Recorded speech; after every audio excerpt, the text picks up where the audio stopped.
You may find it surprising to know that the transformation of Dubai's fortune began with just 440 rupees. In 1937, Dubai, like British India, was under British control, and the Indian rupee was the currency in use. The British found Dubai's strategic location very ideal for travel purposes because it sits right in the center of Europe, Africa, and Asia. The British Imperial Airways wanted to establish a base for their flying boats in the sea near Dubai. They signed an agreement with Dubai, where long-range Empire flying boats from the UK would land in Dubai's sea, refuel, and then head towards British India and other parts of Asia. The monthly rent for this base was only 440 rupees, which included the salaries of the guards stationed there, who knew that in a few years, this place would transform into one of the world's busiest airports and home to its own airline, Emirates, which would compete with the best in the industry.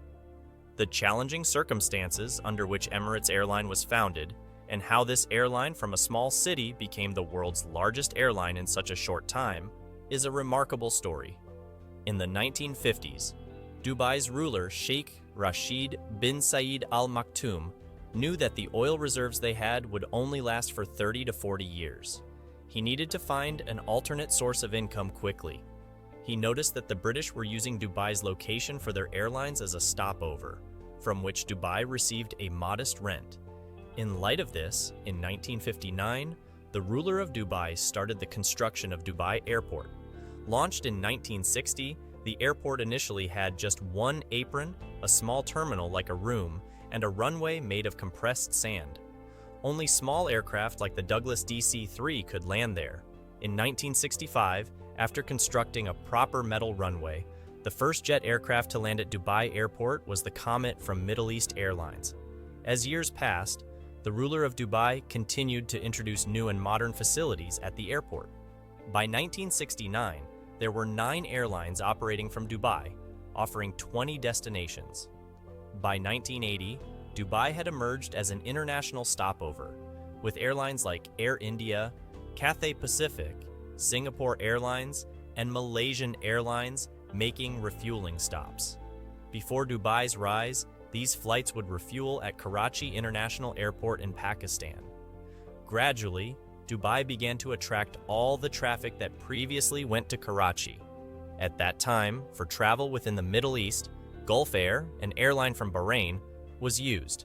If anyone from the Middle East wanted to take international flights, they would first come to Dubai via Gulf Air and then start their international journey. In 1980, Sheikh Mohammed bin Rashed Al Maktoum, then the defense minister of Dubai, was offered a deal by Gulf Air. They proposed that if he declared Gulf Air as Dubai's official airline, it would bring international flights and benefits to Dubai. In exchange, Dubai would get a 50% stake in Gulf Air.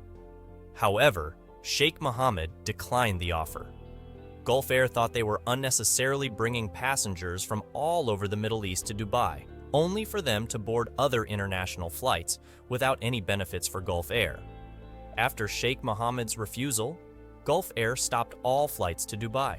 This decision by Gulf Air started affecting Dubai's status as an international stopover. It was at this time that Sheikh Mohammed bin Rashed decided to launch his own airline, Emirates. Taking this step meant competing with already established airlines, including Gulf Air, British Airways, Singapore Airlines, Lufthansa, Air India, and Pan Am Airways. The task was as difficult as it sounded, perhaps even more so. At that time, the price of a Boeing 737-300 was $25 million. Additionally, Emirates had to train pilots, crew, and engineers, which involved extra expenses. Overall, Dubai had to spend at least $60 to $70 million on setting up a new airline with no guarantee of its success. Dubai played a smart move and asked for help from Pakistan. Pakistan International Airlines, PIA, leased 2 Boeing 737-300 SS to Dubai.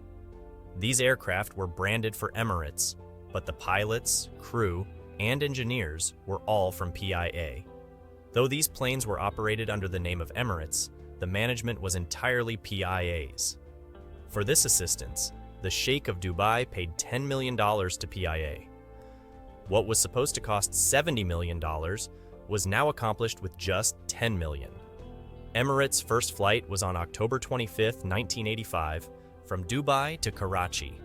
Soon after, destinations like Mumbai, Delhi, Colombo, Oman, and Cairo were added. In its first year, Emirates carried 260,000 passengers and managed to recover its initial investment of $10 million. By 1987, when Emirates had purchased its own airplanes, the planes leased from PIA were returned. During the early 1990s, when the Gulf War caused many airlines to cease operations in the Middle East, Emirates seized the opportunity to continue operating. In the last 10 days of the Gulf War, Emirates was the only airline operating between Arab countries. During this time, Emirates targeted passengers who normally used competitor airlines. New passengers found facilities in Emirates that other airlines charged extra for, such as personal entertainment systems, luxury cabins, and excellent dining. This opportunity propelled Emirates to new heights of success and led to the launch of the Skywards program for loyal passengers. The increasing popularity of Dubai, along with its international passengers, also contributed significantly to Emirates' success. In fact, Emirates played a major role in Dubai's popularity. One of the most used flight routes in the world is from Europe to Southeast Asia and Australia. For example, the distance between Europe and Australia is 14,800 kilometers, which no direct flight can cover. Most flights need to stop somewhere for refueling. Emirates benefits the most on this route because it has made Dubai International Airport its hub. While other flights have to pay extra fees for stopovers at different airports, Emirates saves on these costs by having its passengers stop in Dubai. This also increases visitor traffic in Dubai, as many passengers choose to spend a day or two in the city before continuing their journey. Moreover, a plane's fuel efficiency decreases when its fuel tank is full due to the extra weight, which requires the plane's engines to produce more thrust, leading to higher fuel consumption. Since Emirates' hub is centrally located between Europe, Asia, and Africa, it doesn't need to fill its tanks completely, allowing for better fuel efficiency. By giving passengers an extra hour stop in Dubai, Emirates saves a significant amount on fuel. In contrast, if other airlines try to avoid the stopover costs in Dubai by carrying extra fuel, their economics get adversely affected due to the increased weight. But Emirates' success is not just due to its marketing and exceptional service. It also involves a strategy that was kept hidden for many years. The Airbus A380 is currently the world's largest commercial jet, capable of boarding 850 passengers at a time. However, most airlines using the Airbus A380 are not making a profit from this giant aircraft. Emirates is the only airline profiting from the Airbus A380, and it is believed to be the only one making this jet profitable. Emirates kept this secret for many years, but when Air France decided to retire its A380s due to the COVID-19 pandemic, the CEO of Emirates commented that Air France should not have bought 10 Airbus A380s in the first place, as it increases maintenance costs. The Airbus A380 is a giant aircraft that supports more passengers but also incurs significant maintenance costs. Emirates owns 119 A380s, all of the same model. In 1995, Emirates decided to buy many aircraft of the same model. The price of an Airbus A380 is $450 million, making it the most expensive commercial jet in the world. However, buying in bulk allows for greater discounts. Emirates cracked a bulk deal with Airbus, thus getting a significant discount on the unit price. Moreover, Emirates has set up its in-house unit for maintenance, with all spare parts being the same and ordered together, allowing for considerable savings. In contrast, most other airlines have different jet models, leading to higher maintenance costs as they have to use third-party operators. Today, Emirates is not only the world's largest Airbus A380 operator, but also leads in the Boeing 777 collection. Emirates owns 119 A380s and 148 Boeing 777s. In fact, Emirates operates 50% of all Airbus A380 units in the world. Emirates is the largest airline in the Middle East, the fourth largest in the world in terms of passenger kilometers, and the second largest in terms of ton kilometers.